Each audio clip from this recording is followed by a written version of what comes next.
Salut les pauvres, bienvenue dans cette nouvelle vidéo, collection de pauvres. Vidéo anecdote aujourd'hui, ça s'est passé dimanche. Deux petites anecdotes, peut-être un peu plus, hein, des fois j'improvise totalement évidemment. Je commence, je chinais, normalement tout va bien, et je vois que quelqu'un est arrêté sur un stand de quelqu'un d'assez vieux, mais que je ne connaissais pas, pour moi c'était pas un pro. Enfin, ça avait l'air assez pro le stand, mais je ne savais pas, je le connaissais pas. Et mon oncle était là, il vendait avec moi, il me fait signe que c'est dommage, on a raté quelque chose. Et j'apprends, il me dit, il a acheté un lot de pièces, 25 euros, pièces en argent, c'est pas mal quoi. Ah, c'est ce que je. Bon, après on s'arrête là. Je continue à me promener, tout ça, et je repasse sur ce stand. Évidemment, je fais 10 fois le tour du vide-grenier, moi. Sauf que c'était au tout début, là, 6h30, c'était à peine installé, il y avait du retard.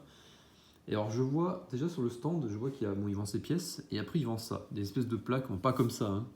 Ouais, des plaques émaillées comme ça, mais ça vient du McDo, ça. Des plaques émaillées, mais Tintin qui était très joli, hein. Et derrière, on voit que c'est comme ça, c'est du tout récent, évidemment, c'est la même qualité, hein. Peut-être un petit peu mieux, mais voilà. Et ils vendaient ça 5 euros pièce, la plaque Tintin, c'est joli, hein, ça c'est sûr. Et 5 euros pièce pour un truc comme ça, hors de question.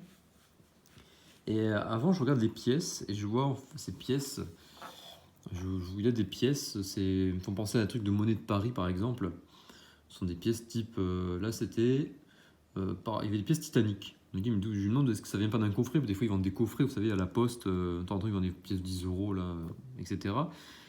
Il me dit, non, je sais pas, c'est quelqu'un qui me les a donnés à 7, donc évidemment, Méditerranée, hein, les bateaux, il essaye de mettre. Je sens qu'il essaye de m'embrouiller, il dit, je sais pas d'où ça vient.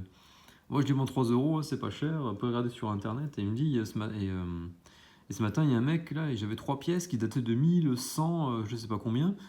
Il a pris 25 euros les 3, il a pas négocié. Et alors, il me dit ça, et après j'arrive sur son stand et je vois des pièces type Titanic, et après je sais plus sur ce qu'il y avait, des trucs de Paris aussi. Et en les prenant en photo, je tombe sur. Il me dit, il faut regarder sur internet, tout ça. Et en les prenant en photo, je tombe sur des liens Amazon, Temu. Bon voilà, en gros, c'est de la daube. C'est pas du tout des vraies pièces. Là, je vous montre des pièces que j'avais achetées l'an dernier.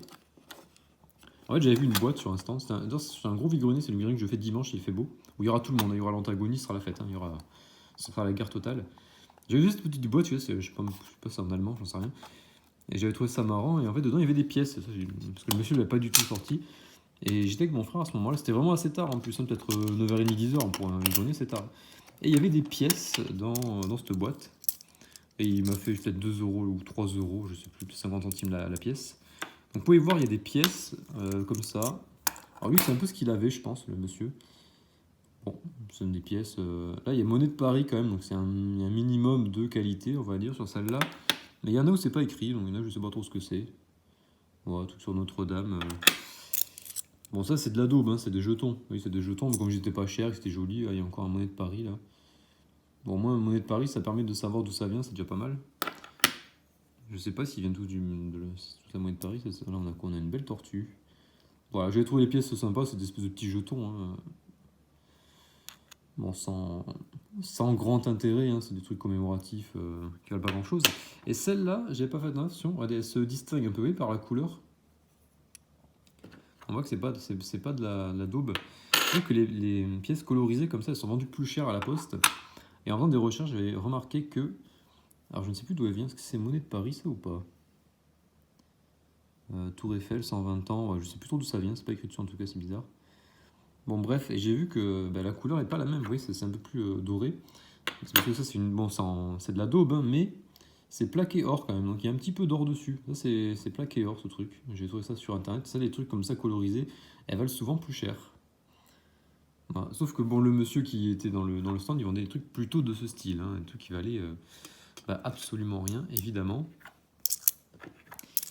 Et ça m'intriguait cette histoire de la pièce en argent de 1100. Là. Attends, les pièces en argent de 1100, c'est des machins, elles doivent être dans des états mais lamentables, même si l'argent se conserve bien. Et dans l'après-midi, parce que j'étais vendeur, donc dans l'après-midi, je repasse et je vois le stand de celui qui a acheté. Et je vois les pièces. Et les pièces, elles datent pas du tout de 1100, c'est parce que dessus c'est commémoratif, il y a marqué 1100, 1300, c'est une cathédrale, je ne sais plus d'où. Et je la prends en photo, évidemment, je tombe sur le même truc, hein, Temu, Amazon et compagnie, les pièces, elles sont à un peu à 5 euros. Et elle me dit, mais ça, c'est ce que tu as acheté ce matin, parce que je le connais, le brocanteur. Il me fait, ah oui, mais je me suis fait arnaquer. Donc voilà, il essaie de le revendre, parce qu'il vend beaucoup de pièces, il les met sur la table. En plus, c'est un professionnel, lui, donc il met des pièces sur la table à l'arrache. vous vous doutez bien que c'est pas des pièces exceptionnelles, hein, des pièces étrangères, trucs en bronze, en cuivre, trucs comme ça. Et quand il a des pièces en argent ou en or, je sais pas si ça arrive, vous inquiétez pas qu'elles vont jamais sur la table, hein. Ça, il les revend à d'autres personnes. Je sais très bien comment ça marche.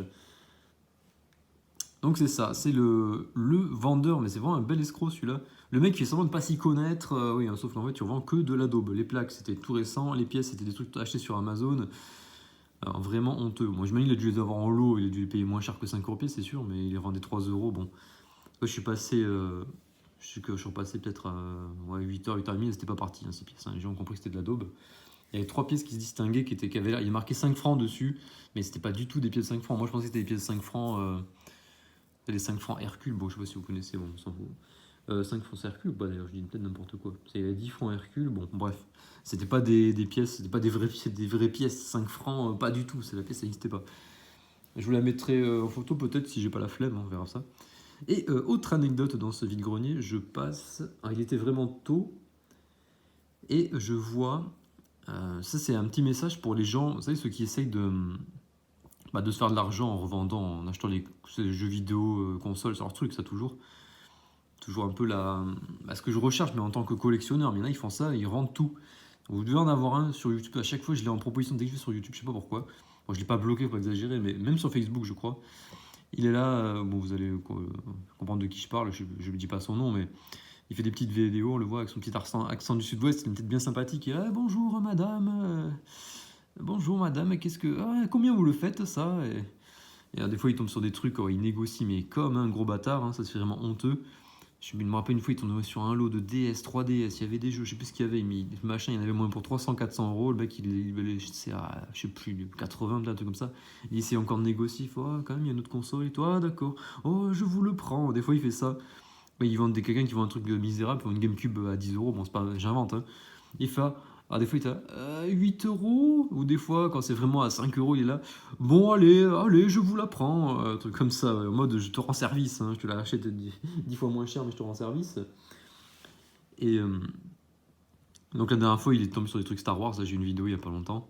Bah, oui, c'est incendié dans les commentaires, hein, bah, juste titre, hein. Il est là, Star Wars, ah là là, ça, c'est tout ce que j'aime, ça, j'aime bien et tout. Et après, il nous fait retour sur mes trouvailles. Voilà, là, avec ça, vous devez savoir de qui je parle. Et il est là, il nous lit un peu de Wikipédia pour faire style que la chaîne est très culturelle. Et à la fin, il nous dit, vous pouvez tout retrouver sur mon Vinted, machin. Alors évidemment, le mec, c'est tout ce que j'aime, évidemment, tout part sur Vinted. Bon, au moins, lui, il ment un peu aux gens, mais il fait style que c'est pour lui, hein, il sous-entend pas qu'il revend. Mais il ment pas trop aux gens qui regardent, donc c'est un mec qui revend tout. Il fait style, des fois, il garde des trucs, non, il vend tout, tout, tout. Mais il y en a d'autres qui sont un peu plus suspects, ils ont des vidéos, des chaînes peut-être plus modestes, un peu comme moi, ils sont un peu dans le même style, ils sont là, ils achètent des trucs, mais on sait pas tout ce qu'ils en font. Il y en a pas mal qui en fait revendent tout, hein,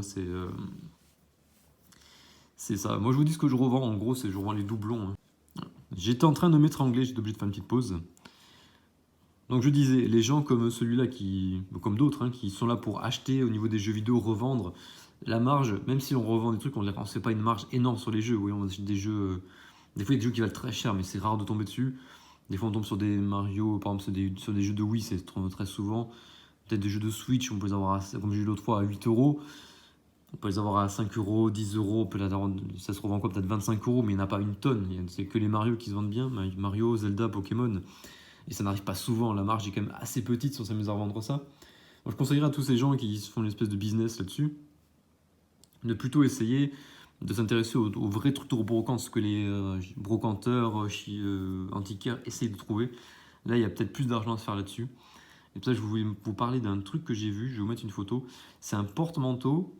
Alors c'est style années 60, j'ai déjà vu ça à la télé sur, vous savez, Affaires conclues sur le France 2. Bon, dans cette émission, selon moi, si vous avez un objet qui... Bon, là, nous on est pauvres, donc les objets qui sont dans l'émission, en général, ils sont beaucoup trop luxueux par rapport à ce que j'ai chez moi ou chez mes parents ou autre dans la famille, on n'a pas ça. Basez-vous sur les estimations données par l'expert en début, parce que les enchères, c'est n'importe quoi. Pour en avoir parlé souvent avec des brocanteurs, ils me disent les prix, mais c'est du délire. Et je suis tout à fait d'accord, hein. Je me rappelle d'une carte Pokémon Dracofeu, il y avait un prime time, là, elle était partie à un prime, c'était n'importe quoi. Alors forcément, les gens, bon, ils payent avec leur propre argent, c'est ce qui a marqué. Mais ils sont forcément payés pour participer à l'émission, parce que voilà, ils sont acteurs de l'émission, sans eux, il n'y a pas d'émission. Donc ils se font de l'argent, en fait. Donc au final, même s'ils achètent un peu plus cher, ils sont sûrement remboursés par chaque émission, ils ont un cachet à chaque fois qu'ils participent. Bon, Et après, c'est pour le spectacle aussi, hein, ouais, ça fait vraiment monter les prix. Et depuis, cette émission, elle fait vraiment très mal aux brocanteurs antiquaires parce que bon, les gens, bah, ils comprennent qu'ils sont des trucs de valeur, mais surtout qu'il est surévalué tellement, c'est devenu n'importe quoi. Et quand on vous montre un truc qui est estimé 100 euros et que ça part à 500, les gens ils vont vous dire ah bah ça vaut 500, mais en fait non, ça vaut 100, 150 quoi. Voilà. Et bon, voilà, c'est le truc. Donc j'ai vu quelque chose que j'ai vu dans cette émission, c'est un porte-manteau avec des boules de couleur. Alors j'ai pas le modèle exact, hein, j'ai pas bien vu. Des grosses boules de couleur rouge, jaune, bleu, peut-être vert, je sais plus. Et ça, c'est des porte-manteaux années 60 qui sont vraiment très recherchés. Alors là, il y avait quelqu'un qui le vendait 80 euros, c'était pas très cher à mon avis. Bon, pour moi, c'était cher, hein. J'allais pas l'acheter à mon avis parce que peut-être que je suis pas expert, donc je sais pas si ça date vraiment des années 60, c'est une reproduction qui a peut-être 10 ans, hein, j'y connais rien du tout. Bon, évidemment, le mec l'a pris, hein, je suis repassé juste après, le porte-manteau était sur le coffre réservé. Il a demandé 80 euros, après sur internet, on le voit souvent au double, hein. C'est pour parler que j'ai vu un bel objet en vide-grenier. Bon, il n'est pas resté longtemps, évidemment, hein, si vous n'arrivez pas tôt, bah, les beaux objets disparaissent. Et ça change de voir des trucs comme ça, parce que je recherche un peu tout, hein. Vous savez, je suis pas que dans le jeu vidéo, je cherche aussi tout ce qui est Ouraline, je vais vous montrer les superbes. Les vieux, c'est des vieux verres qui sont un peu avec une petite dose d'uranium dedans, qui à la lumière UV, là, avec une lumière spéciale, deviennent tout vert fluo. Ça, j'en cherche beaucoup, c'est très dur à trouver parce que c'est de la vaisselle, ça date de début 1900. Mais ça, vraiment, peut-être dans les vies de maison, c'est peut-être trouvé dans les vies de maison. Clairement, si je cherche des jeux vidéo, trucs récents, chez moi, ça arrive jamais, hein. C'est une catastrophe, il n'y a jamais rien. C'est vrai que la dernière fois que j'ai fait une vie de maison, j'ai pas pensé à prendre ça, mais il y avait de la vaisselle qui me paraissait vraiment très moderne. Donc ça, c'est pour tous les champions revendeurs, tout ça. Monsieur Marseillais, je pense qu'il est Marseillais, vu l'accent, que j'imite très mal d'ailleurs, hein. Il faut peut-être essayer de. Si vous faites des vidéos pour faire de l'argent, essayez de vous instruire, de vous intéresser à de nouvelles choses. Ouais. Si vous basez que sur les jeux vidéo, vous n'allez pas aller loin. Voilà, c'était la petite vidéo anecdote, donc pour le vendeur escroc surtout, qui fait semblant de ne pas s'y connaître, mais qui sait très bien ce qu'il fait. Oh, je sais pas, c'est très bien que c'est tu vends de la daube et tu es content d'avoir arnaqué un mec le matin. Et le mec a été sympa parce qu'il n'est pas allé se faire rembourser, c'est le jeu, hein, il a s'est fait avoir, il s'est fait avoir. On se retrouve, alors peut-être, on va faire une petite vidéo demain ou après-demain en parlant plutôt de cartes Pokémon, hein, sur Mega Evolution qui a l'air d'avoir un bon drop, hein. Et on se retrouve donc samedi, vide-grenier tout petit, c'est dans une foire, donc c'est pas, ça va être petit. Je vais pas rester longtemps parce qu'à 10h il y a une vente Emmaüs, on sait jamais, on peut tomber sur des choses incroyables. Et dimanche, on aura le méga vide-grenier, c'est peut-être le deuxième plus gros que je fais vers chez moi. Ce sera un truc à marquer 300 exposants, mais c'est totalement faux, hein. On sera à moins dans les 200, ce sera bien, bien plus réaliste et ce sera pas mal. Par contre, il y aura lui, hein. Et on va être obligé de demander aux gens s'ils ont ce qu'on recherche parce que sinon on ne trouvera rien en jeu vidéo, c'est même pas la peine. Après, même sur tous les domaines, c'est très difficile parce qu'il y a vraiment beaucoup de chineurs, beaucoup d'antiquaires, de brocanteurs. Enfin, il y a des gens vraiment très spécialisés et ça va être très difficile. Allez, à plus les pauvres.